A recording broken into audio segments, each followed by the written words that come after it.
শীতের এক একটা বিকেল হাতে পাওয়া মানে কোথাও একটা ঘুরতে যেতে মন করে। So good evening. তো আজকে আমি চলে গেছিলাম পুষ্প প্রদর্শনী দেখতে। এখানে নানা রকম ফুলের মেলা বসেছে বলা যেতেই পারে, এবং নানা প্রজাতির নানা ভ্যারাইটিস এর ফুল। তো ফুলের প্রতি মানুষের আকর্ষণ একটু আলাদাই থাকে, এবং ফুলের প্রতি মানুষের যে আকর্ষণ সেটা শুধুমাত্র পুষ্প প্রদর্শনীতে না আসলে আপনি বুঝতে পারবেন না। তো এত ধরনের ফুল ছিল, সত্যি কথা বলতে আমি নিজেও ওইসব ফুল কখনো দেখিনি। তো আমার নাইট অফ ছিল, আর আজকে আমি সারাদিনটা একটু আপসেট ছিলাম। তো আজকে বেরিয়ে গেছিলাম পুষ্প প্রদর্শনী দেখতে। একটু মন খারাপ হলে কোথাও একটু বেরিয়ে আসবেন, দেখবেন একটু ফ্রেশ লাগে নিজেকে।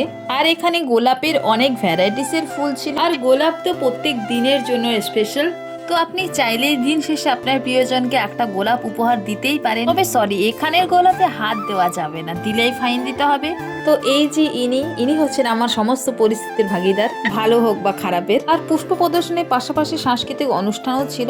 আর এই যে এটা হচ্ছে সাইন অফ লাভ। তো সন্ধে গড়াতে ভিড় প্রচুর বেড়ে গেছিল। দিনকে দিন সোনার যে হারে দাম বাড়ছে, তো এখান থেকে একটা ডায়মন্ড রিং আমি চুজ করলাম। তো আমার বর বলছে ऐसी ही खुश रहो। কি কেমন লাগলো ডায়মন্ড রিংটা, পছন্দ হয়েছে? আমরা কিছু বেলুনস এনেছিলাম বাচ্চাদের জন্য, কিন্তু বাকিটা আর কিছু বলার দরকার নেই।